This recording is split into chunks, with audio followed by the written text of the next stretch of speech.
Welcome to another episode of my story.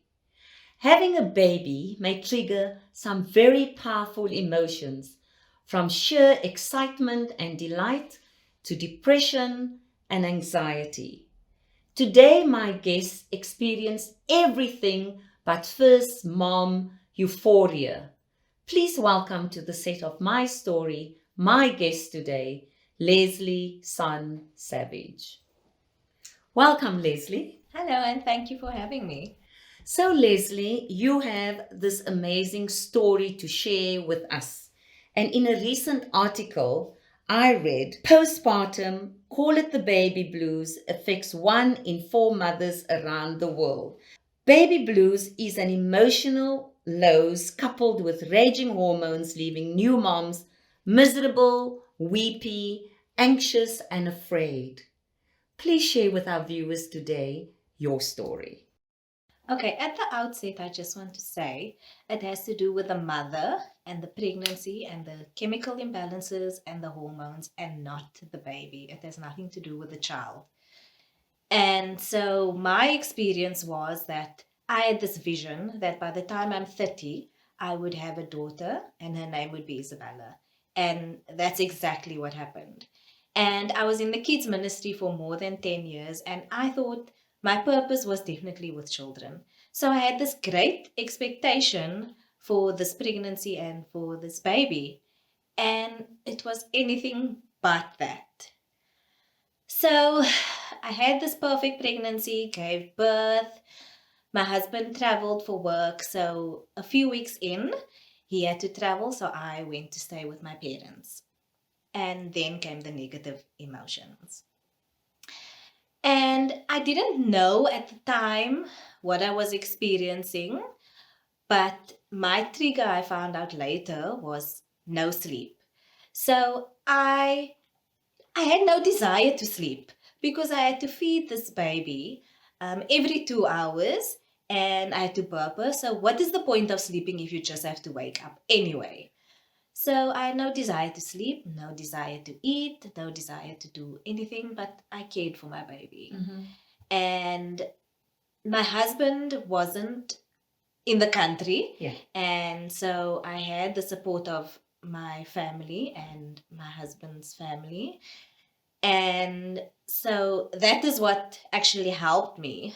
And my husband suddenly came home one day after speaking to me a few nights, and he found that he needed to come home. So he came home. We went to the gynecologist for the checkup, and she asked me, "Why are you sobbing all the time? This is not you. You shouldn't be like this. You need to go to the psychologist." My father, who is a psychologist, had then said, "This is what's going to happen." At the psychologist, I went to the psychologist, and exactly the same thing happened there. And then she had said to me, "You actually need to see a psychiatrist." And that was at the clinic. So we went to see the psychiatrist. And it was quite an anxious time for me because I had the small baby and the baby was actually being looked after somebody outside of the clinic. And I didn't expect the consultation to be that long. It was a few hours. At the end of the clinic consultation with the psychiatrist, she actually wanted me to be admitted. And my family, my husband, my father, my immediate family, all said no. And I didn't want to be admitted into a clinic because I have a baby and I still want to feed her and make her happy and so on, despite my negative emotions. So I wasn't admitted. She did give me medication, and the medication was to make me sleep. And I thought, I'm not going to take this medication because I still need to look after my baby. And so I didn't take the medication. So yeah, that's where it stopped. So then your dad, being a psychologist, suggested and gave you some kind of advice. And just so share with our viewers, what did dad then suggest to you? So my dad said, I need to make a list every day. And I had to make a list and I had to stick to the list and to the routine. I had to walk every day and I had to eat every day. It's funny, but there's just things that as a mom with a small baby, you just forget to do. Yeah. So I was starting to get into a routine. Most importantly, my husband was home. And you had to exercise every day. Yes, I had to exercise every day. And my husband was home. And so my husband had decided, okay, it's time for us to also go home. Yes. Coupled with this routine that I had and going home and being in my own home and getting back to what I knew as a wife and now a new mother, Yes. things started getting better. But I must say it's because of the support that I had. Yes. That things did start getting better. So, Leslie, won't you suggest to the viewers out there what to do if a new mom who is wanting to experience this excitement of having this new baby, but it's anything but that? What would you suggest? So, definitely speak to somebody. Just you have to acknowledge what you're experiencing and then you have to speak to somebody. If the person doesn't believe you, you speak to somebody else. If you're religious, you go to a church or a mosque or a synagogue, wherever you find that you go, and you can go to a counselor. But you need to speak to somebody. Somebody needs to know what you're going through, and that way you also acknowledge what you're going through. So there is help out there, There's Leslie. definitely help out there, and I'm not disregarding science or medication.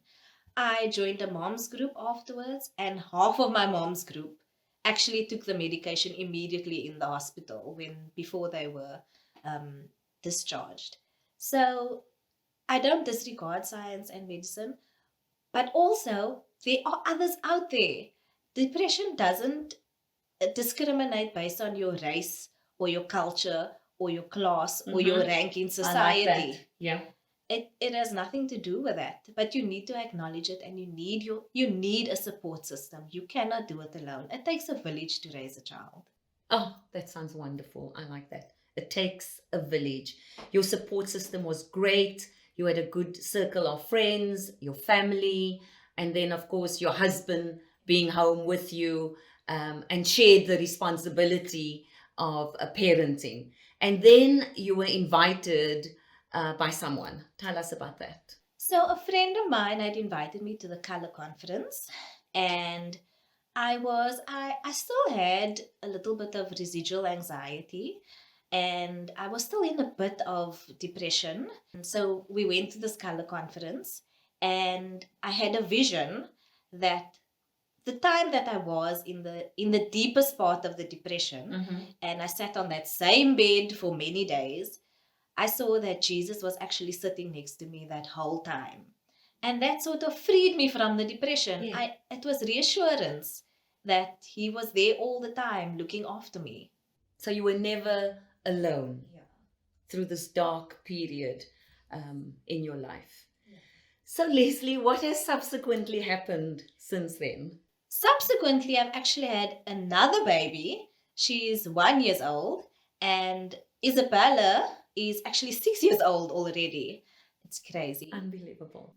Obviously, my family, my friends, and everybody, especially me, had a lot of anxiety about the pregnancy and what's going to happen after the baby's born. Yeah. I was definitely freed. I had no negative emotions, and this time it was coupled with even more pressure.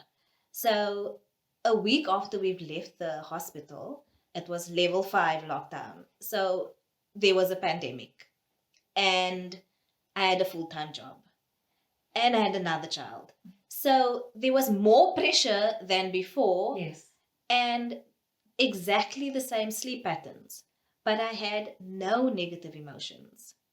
None. So I was definitely freed. But it's important to understand that I needed the support and I needed to speak to somebody and I needed guidance. Yes. Because I wouldn't have got through it if I just left it alone. So you're saying that postpartum and baby blues is a real condition? Definitely. It's real, and people females often find that they don't want to speak about it. It's a taboo subject. Yes. And so many people go through it. You just need to find the help because you can't give out of an empty vessel. I like that. And society, unfortunately, is a stigma attached to postpartum depression, baby blues, etc. And we've discovered that it is something real, something that new moms experience. And so to leave our viewers on a positive note, you had so nicely explained what to do. Tell somebody, speak about it, and then call in your village, your counselors, your family, your tribe, call it what you want, your support system, and you had that. Definitely. And so, Leslie, tell us right now how you're doing, how the children are, and what's the situation. We're still in a pandemic. We're in level 3 right now. But in the vein of motherhood, tell us how you're doing and what's happening in your life.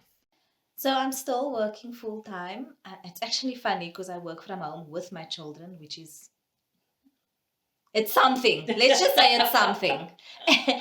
and it's such a joyous experience actually. I now that expectancy that I had and the purpose of children, it has come to pass. My purpose is children, and everything that I thought would happen, it's happened. And I have a very good support system and a very good tribe and a very good village and a very good husband. So yeah, there are people who don't have that, and that's why I say I think it's important to reach out to a religious institution or A a counselor, counselor. a trusted friend. Yes. Yeah. If you don't have the family or the support, but you have to find something because that's definitely what helped me. And still, I mean, I still use my support. We also can't discount the fact that you're even a stepmom. And so tell us a little bit about that as we wrap up. Oh, my stepson is amazing. Obviously, boys come with certain issues. Let's call it issues. And let's just roll our eyes at that. But he's lovely. I mean, we have a very good relationship. I have a very good relationship with his mother as well. And the relationship between him and his sisters? It's amazing. They absolutely love him and he loves them too. And it's just, I mean, our blended family works.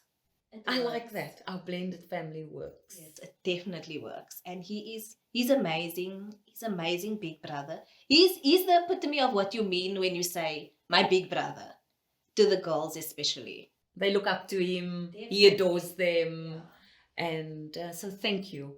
Leslie, thank you for the mother that you are, the wife that you are, and for sharing such deep personal stories with us, with our viewers. And thank you that you have encouraged so many moms out there with your story. If you enjoyed this episode, won't you please like, share, and subscribe? And we'll see you next time on the set of my story.